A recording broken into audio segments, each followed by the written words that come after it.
కర్నూలు జిల్లాలో దళితులపై జరుగుతున్న దాడులను అరికట్టాలని ఎంఆర్పీఎస్ రాష్ట్ర వర్కింగ్ ప్రెసిడెంట్ రమేష్ కోరారు. కర్నూలు జిల్లా పత్తికొండ నియోజకవర్గం వెల్దుర్తి మండలం పేరేముల గ్రామంలో ఉగాది పండుగ సందర్భంగా రథోత్సవం నిర్వహించారు. ఈ సందర్భంగా గ్రామంలోని దళిత సామాజిక వర్గానికి చెందిన రమణయ్యపై అగ్రవర్ణ కులస్తులు దాడి చేశారని వారు తెలిపారు. ఈ దాడిలో రమణయ్యకు తీవ్రంగా గాయపడి కర్నూలు ఆసుపత్రిలో చికిత్స పొందుతున్నారని చెప్పారు. దాడికి పాల్పడిన వారిపై కేసు నమోదు చేయాలని జిల్లా ఎస్పీకి ఫిర్యాదు చేసినట్లు రమేష్ తెలిపారు.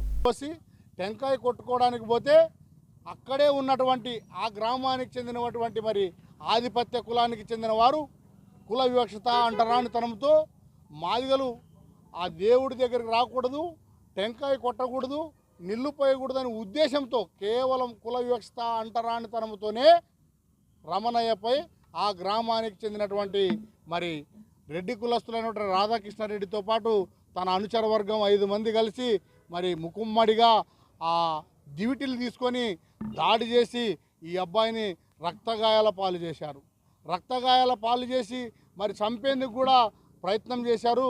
వారు చేసిన దాడిలో చనిపోయాడని చెప్పి వదిలి వెళ్ళారు. వెంటనే వాళ్ళ బంధువులు వాళ్ళ భార్య తీసుకొని వెల్దుర్తి ప్రభుత్వ హాస్పిటల్లో జాయిన్ చేపించి చికిత్స అందించారు.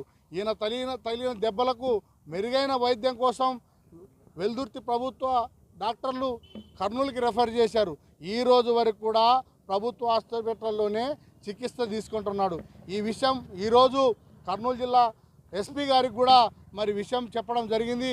ఏ ఇబ్బందులు లేకుండా ఆ అబ్బాయికి రక్షణ కల్పిస్తాం, పత్తికొండ డిఎస్పీ గారితో విచారణ చేపిస్తాం, మరి చట్టం ప్రకారంగా చర్యలు తీసుకుంటామని చెప్పి ఎస్పీ గారు కూడా చెప్పడం జరిగింది. గ్రామాల్లో కుల వివక్షత అంటరానితనం అనేది పెట్టరేగిపోయి నాట్యమాడుతోంది. తక్షణమే రెవెన్యూ అండ్ పోలీసు వాళ్ళు